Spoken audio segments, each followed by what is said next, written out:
Welcome back. آج ہی خبر آئی کہ امریکہ میں ایک پاکستانی نژاد امریکی شہری فیصل شہزاد کو عمر قید کی سزا سنائی گئی ہے. دہشت گردی کے الزامات ہیں مگر اس سے منسلکہ نہیں. مگر اس جیسی ہی ایک خبر پاکستان سے آئی ہے جہاں پر اطلاعات کے مطابق کل امریکی طیاروں نے ایک اور حملہ کیا. اب یہ حملہ شمالی وزیرستان میں ہوا جہاں اطلاعات کے مطابق جو 8 لوگ ہلاک ہوئے ہیں اس میں 5 جرمن باشندے بھی شامل ہیں. القاعدہ سے جرمنی کے باشندوں کا تعلق یہ پہلی بار یہ خبر آئی ہے. جرمنی نے کہا ہے کہ وہ ان اطلاعات کی تصدیق کرنے کی کوشش کر رہی ہے. اس سے پہلے یورپ میں یہ خبریں آئی تھیں پچھلے 3 دن کے دوران کہ جرمنی اور فرانس کے اندر بڑے دہشت گرد حملے ہونے والے ہیں. القاعدہ سے جرمنی کے باشندوں کا تعلق، کیا واقعی جرمن شہری بھی القاعدہ کا حصہ ہیں اور ان تازہ ترین حملوں کے پیچھے کیا بات چیت ہے، یہ جاننے کے لیے جاتے ہیں پشاور. ہمارے ساتھ موجود ہیں خطے کے امور کے ممتاز سینئر صحافی مشتاق یوسفزئی. مشتاق یوسفزئی سے آپ نے کیا اطلاعات گیدر کی ہیں؟ یہ شمالی وزیرستان میں جو حملہ ہوا ہے اس میں جرمن باشندوں کی موجودگی، اب تک ہمارے پاس کیا اس سلسلے میں معلومات ہے؟ جی، کل جو حملہ ہوا تھا تو یہ میرالی بازار میں ایک مارکیٹ کے اوپر، ایک گھر کے اوپر ہوا تھا، اور یہ ابھی تک تو یہ اطلاعات آ رہی ہیں کہ اس میں 8 بندے ہلاک ہوئے تھے اور ان میں 5 کا تعلق جرمنی سے تھا.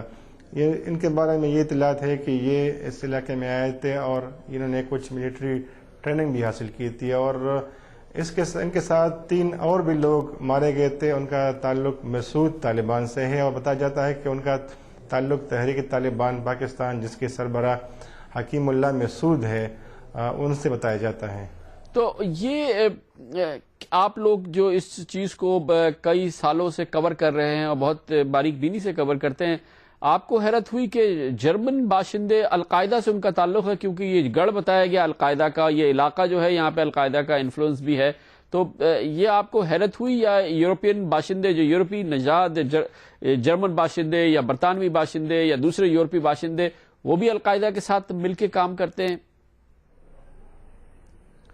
جی، اس سے پہلے اس طرح کی اطلاعات آتی تھی کہ کچھ فرنچ لوگ اور جرمنی کے خاص طور پر بہت زیادہ لوگ آتے ہیں افغانستان اور پاکستان کے قبائلی علاقوں میں، اور پھر وہ یہاں پر ملٹری ٹریننگ لیتے ہیں. اور کچھ لوگ ان میں سے ایسے ہوتے ہیں کہ وہ افغانستان جا کر نیٹو اور امریکی ٹروپس کے خلاف لڑتے ہیں. لیکن کچھ لوگ ایسے بھی ہیں کہ وہ 3-4 مہینے افغانستان یا پاکستان کے قبائلی علاقوں میں گزار کر واپس جاتے ہیں. اور پہلے پاکستانی طالبان اس طرح کے دعوے کرتے تھے کہ ان کی پہنچ اب یورپ میں ہے، وہ امریکہ میں بھی کارروائیاں کر سکتے ہیں. تو یہاں پر لوگوں کو یقین نہیں آ رہا تھا کہ پاکستانی طالبان جو اتنے بڑے دعوے کرتے ہیں ان میں صداقت نہیں ہے. لیکن کل کا جو واقعہ ہوا ہے اور اس میں یہ اطلاعات کہ 5 جرمن باشندے مارے گئے ہیں، تو میرے خیال میں یہ اس بات کی ثبوت ہے کہ پاکستانی طالبان اور افغان طالبان اور القاعدہ اب ان کی پہنچ جو ہے وہ کافی دور تک پہنچ سکتی ہے. لیکن ٹھیک ہے، پاکستانی طالبان افغان طالبان القاعدہ یہ ایک علاقہ ہے، ایک نظریہ ہے، ایک جگہ پر یہ جمع ہے، ایک دوسرے سے بات چیت کر سکتے ہیں، آ جا سکتے ہیں. لیکن جرمنی سے جرمن سٹیزنز کا یہاں تک پہنچنا، ان کو اعتبار کر لینا، ان کو اپنے ساتھ رکھ لینا، ان کی ٹریننگ میں شریک ہو جانا، یہ کچھ سمجھانے کی کوشش کریں کہ یہ کیسے ہو سکتا ہے، کیا معاملہ ہے، یا کیا انٹرنیشنلی یہ سارے ایک دوسرے سے جڑے ہوئے ہوتے ہیں؟ آپ کی کیا معلومات ہے؟ جی، یہی ہے کہ زیادہ تر لوگ جو جرمنی سے آتے ہیں اور باقی علاقوں سے آتے ہیں تو یہ ٹرکش اوریجن کے ہوتے ہیں. اور جو ہماری اطلاع ہے تو زیادہ تر جو لوگ آتے ہیں وہ یا تو ٹرکی سے آتے ہیں یا وہ لوگ جو جرمنی سے ہو کے آتے ہیں تو ان کا بیک گراؤنڈ جو ہے وہ ٹرکش ہوتا ہے.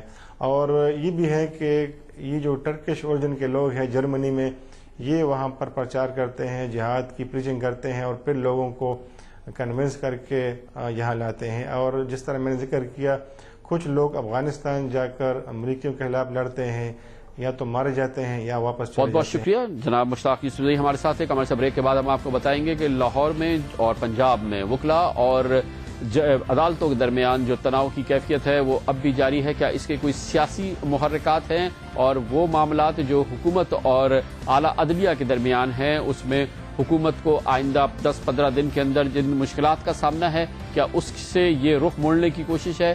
اس کا ایک بھرپور جائزہ ہم آپ کو پیش کریں گے کمرشل بریک کے بعد.